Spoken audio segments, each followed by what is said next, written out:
So if I was Isis Morales's sister, this is what I would say to her.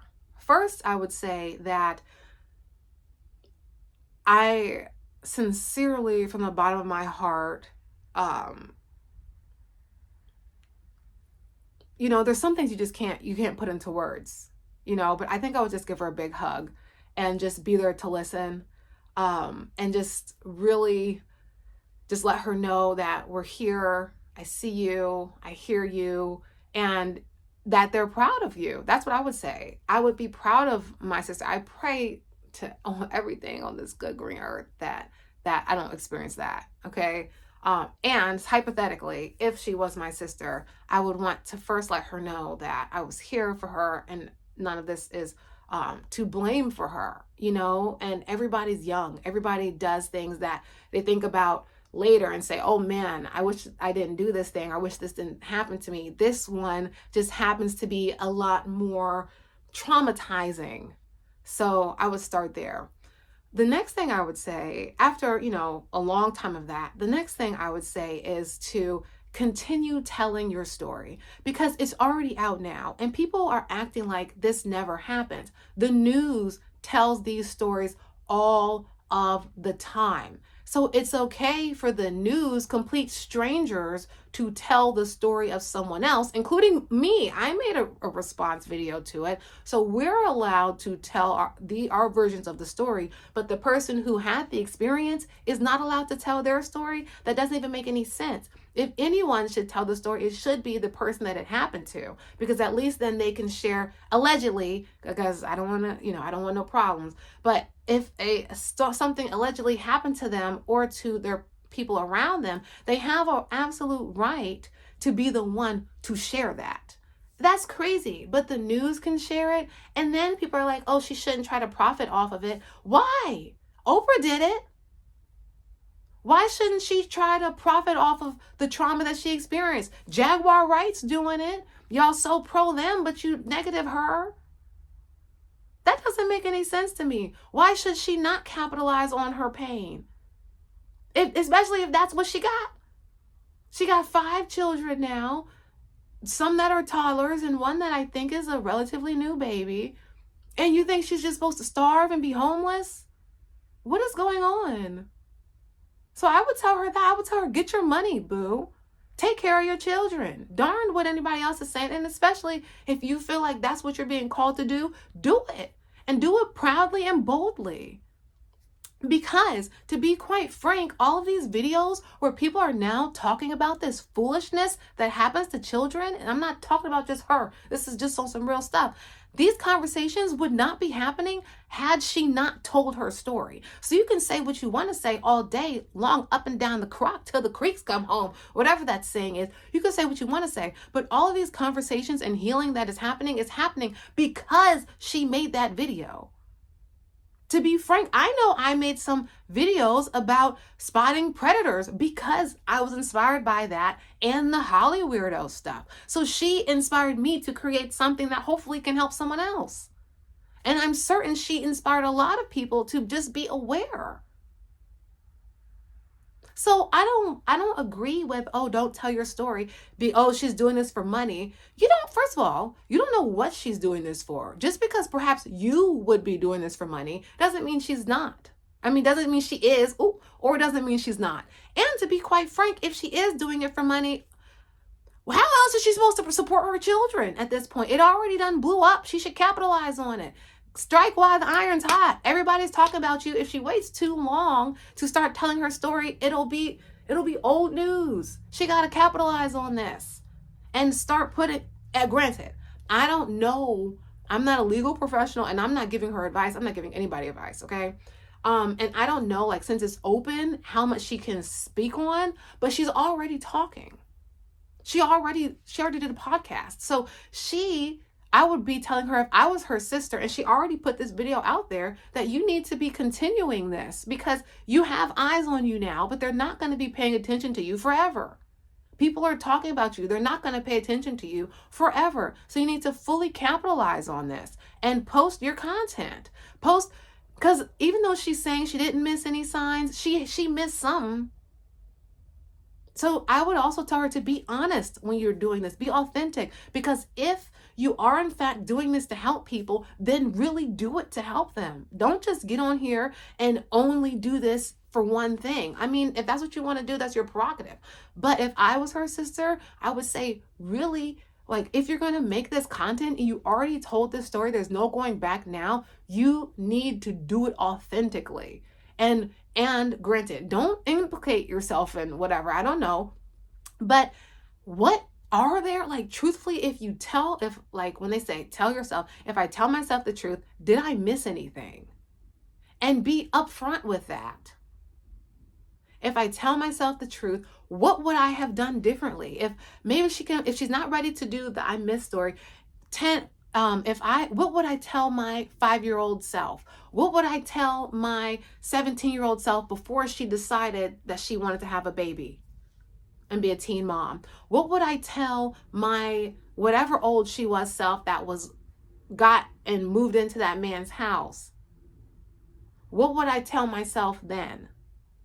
I always think you can't change what happened to you, and you can't control what happens in your life, but you can be for someone else the person you wish you had. So all of those moments when she was, and people that are getting R-worded in their marriages, what would you say to the you that allegedly, when you first experienced that allegedly, what would you tell to that version of you before and after? That's the kind of content that we need as a community. And if her goal is to help heal, that's the type of stuff that she should be putting out there, because that is a very unique experience. Everything she experiences, all of us, everything we've all experienced is a very unique experience for our lives. So that's the thing that I would tell her is, definitely capitalize on the publicity that your story has right now, because even there's articles out about her. And if she waits too long to post her content, her story is going to be gone already. And this is a mother with 5 children. This is not about your personal feelings at this point. We can't go back. The story's already out there for everyone that's like, oh, she shouldn't have posted in the first place, but she did. And who are you to tell her what her heart calls her to do? Who are you to do that? You need to be focusing on healing your own self. The only people I think that are mad about this to the core are people who are traumatized children walking around pretending to be adults. And I'm not talking about like all the material things. I'm talking about some real deep level stuff. And you might have a lot that you need to heal from. We all do. You don't survive this long and be past 15 on this planet without having to heal from some trauma, one way or the other. It's going to get you for whatever reason. And you can, if you choose to be, you can be the person you wish you had for someone else. So that's what I would tell her. Make the kind of content that when you were in a position, when you were feeling low, that you would want to tell your younger self. And that's what I would say. If she was my sister, that's what I would tell her. And I would also tell her to just try to slow down a little bit, maybe a lot of it, just slow down. And I don't want to be crass or harsh, but I would just say to slow down. You are enough. With or without a man, you are already enough. You have everything in your power to be everything that you want to be and more. You are enough. Having additional things is even better, but you just inherently, you, Isis, Paloma, whoever, because I don't want to be disrespectful. She might not like to be called that, but I'm just saying, if she was my sister, I would call her name and her other name, just so it really landed. But she's enough. She's more than enough. And now she has so much that she has to take on, regardless of, then I see people like, oh, well, she has family. You don't know what her relationship is with her family. Just because somebody's parent has a business doesn't mean that they're working together. It doesn't mean they have a good relationship. It doesn't mean they have a bad relationship, but that's awfully presumptuous. You don't know what her relationship is with her family. You don't know. And I know she said she was living with a sister, but we don't know what that is. And granted, is there a possibility, I'm just being real because I'm not her sister and I don't know, is there a possibility that all of this is a total fabrication or outright lie, there is a chance, because I have to just be objective, because I'm not in that situation, so I don't know. So before anyone tries to come for me or whatever, and you can come for me if you feel like it, that's your prerogative. And though I'm me. So is there a chance that this is fabricated from not a sister perspective? There is a chance, but I don't know. I feel like there's certain things that you just can't fake. And people are saying that, that interview was whatever it was. I'm not going to get into it. But there's just certain things, like if you are a woman and you feel like you're around two strong men, you are going to look to them when you need comfort. And when they opened the phones up, I was so scared when I was watching the interview. I was so scared because I'm like, oh my gosh, because the people in the comments were so just toxic, to say the least. I was so scared when they opened the comments. So even though I was nervous, I was sitting here like sweating. I was like, I gotta come on, because I can't just sit here and watch these people tear her up. We don't know the truth. So don't be tearing her up. I don't like that. So then, like, people were saying, oh, she was looking at them. Of course she's looking at them for comfort. And then when the doctor said, you can't say you're mad at all men because you're on a podcast with men, you know that's not what she meant. That's what I would be telling my sister too. Like, you know that's not what she meant. You know she didn't mean, because I knew that. And I'm not a freaking therapist. It didn't take me a therapy degree to read the dang on tea leaves. You know she wasn't talking about just sitting in a room with two guys doing a dang on podcast on a live feed where everybody on the YouTube planet can see she was there. And if something happened, we would know exactly who did it. You cannot compare that to dating and getting married to someone and then something terrible happened allegedly between your husband and his child. You can't, that's two completely different things. And so I was like, who is this doctor? Like, why is she like and then she says she didn't know anything about it. Okay, maybe she didn't know anything about it, even though it was super viral. Perhaps she didn't know anything about it.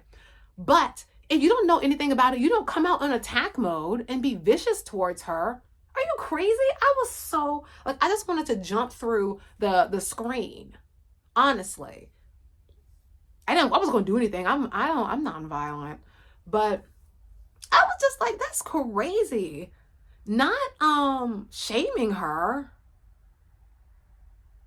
because she's telling you her trauma and being so vulnerable live, and you're sitting up here talk about some, what did she say? It took me out because I was really like, this lady is rude. If I'm being 100% honest, I was thinking she's being so rude. Dang it. Whatever. But the point is, when she was like, well, you're sitting here with them and we're not going to sit up here and pretend like women don't do this. And we wasn't talking about that. We wasn't talking about everybody else's story. We wasn't talking about that. We was talking about her situation. And if you didn't know what happened, okay, but I'm certain she could have given you a quick synopsis if you would have just asked. Because she didn't ask what happened. She just listened to the snippets of what people were saying and made an assumption. She didn't even ask. At least that's not what I saw. Maybe she did, but I didn't see her ask after she said she didn't know what was happening. She just started jumping to conclusions and saying stuff out the side of her neck. And this is with respect. I'm not being rude to her. I'm just stating what it looked like to me. That's just my opinion. And we all can have an opinion, period. And because there's a difference between being around people and dating and marrying them. She kept like trying to shade her for being traumatized, that she no longer wanted to be around this type of man. Why are you mad at her for being traumatized? That's crazy. That's just crazy to me, because who wouldn't, after that situation that's sane and all the way there, who wouldn't be traumatized at least within a year or two? At least, who wouldn't be traumatized if this particular thing happened? That was just so ridiculous to me. And I just felt like so bad for her, because she's already perhaps seems like dealing with enough. Like, you see, she had bags under her eyes. You know, it was already intense. And then they opened up the phone line. So I was like, I know somebody's going to come out the side of their neck. But for the most part, everyone was being respectful. But at the same time, I'm just like, people always love to say what they would do if it was them. But the thing is, like, you are not the other person. So it really doesn't matter what you would do in that situation, because you two are different people.